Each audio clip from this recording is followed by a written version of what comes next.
এই স্বাধীনতা যুদ্ধে রক্ত দিয়ে স্বাধীনতা অর্জন করেছে, সেই স্বাধীনতাকে ক্ষুণ্ণ করবার জন্যে কোনো পায়তারা যদি যে কোনো মহল থেকে করে, সর্বপ্রথম এই মাতৃভূমিকে রক্ষা করার জন্য হেফাজত ইসলামের কর্মীরা রাজপথে রক্ত দেওয়ার জন্য থাকবে।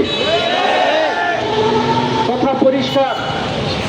কে ভারতের এজেন্ডা বাস্তবায়ন করবেন আমাদের জানা নাই, কে আমেরিকার এজেন্ডা বাস্তবায়ন করবেন আমাদের জানা নাই, জানার দরকারও নাই। কিন্তু ভারতকে উপেক্ষা করে এবং আমেরিকাকে উপেক্ষা করে একমাত্র ইসলামী সংগঠনগুলি রাজপথে থেকে দেশের জন্য যে ভূমিকা পালন করছে, আমি হেফাজত ইসলাম বাংলাদেশ নারায়ণগঞ্জের পক্ষ থেকে বলতে চাই, আগামী দিনে দেশ রক্ষার জন্য যদি কোন যুদ্ধের ঘোষণা আসে, রাজপথের সামনে কাতারে থেকে হেফাজতের কর্মীরা যুদ্ধ করবে। আমরা দেশ রক্ষার আন্দোলনে কারো সঙ্গে আপোষ করতে চাই না।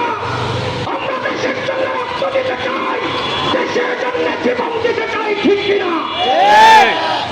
আমি নারায়ণগঞ্জের প্রশাসনকে বলছি, ডিসি মহোদয়, এসপি মহোদয়, আপনারা টেবিলে শীতলে বসে বসে শুধু খালি ক্লিন অ্যান্ড ক্লিন বাস্তবায়নের জন্য যেই স্বপ্ন আপনারা শীতলে বসে দেখেন, কিছু গাছ রোপণ করলেই নারায়ণগঞ্জ সবুজ শ্যামল গ্রিন হয়ে যায় না। আপনি কাদেরকে দিচ্ছেন গাছ? প্রতি বছরই তো গাছ আসে, প্রতি বছরই তো নারায়ণগঞ্জের জন্য বাজেট আসে। কাদেরকে ছবি তুলে এই দায়িত্ব দিচ্ছেন? ময়লা পরিষ্কার হচ্ছে না, নারায়ণগঞ্জের উন্নয়ন হচ্ছে না, নারায়ণগঞ্জের মানুষের সেবা দেওয়ার জন্য আপনারা যেইভাবে ভূমিকা পালন করছে, নারায়ণগঞ্জের জনতা মনে করে এটা ভাউতাবাজি। নারায়ণগঞ্জের ডিসি এবং এসপি মহোদয়কে বলছি, অনতিবিলম্বে আলেমদের সাথে পরামর্শ করুন, মসজিদ ইমামের সাথে পরামর্শ করুন। আমাদের সাথে পরামর্শ করলে সঠিক অর্থে নারায়ণগঞ্জ ক্লিন এবং গ্রিন হবে, ঠিক কিনা? অন্যথায় আপনারা শুধু স্লোগান দিতে পারবেন, বাস্তবায়ন কখনো দেখাতে পারবেন না। আমি আপনাদেরকে ধন্যবাদ আবারও জানাচ্ছি, যারা আজকের এই বিক্ষোভ মিছিলে অংশগ্রহণ করেছেন, যারা আজকের এই মিছিলে অংশগ্রহণ করেছেন, আমি প্রত্যেকে অন্তরস্থল থেকে ধন্যবাদ জানাচ্ছি।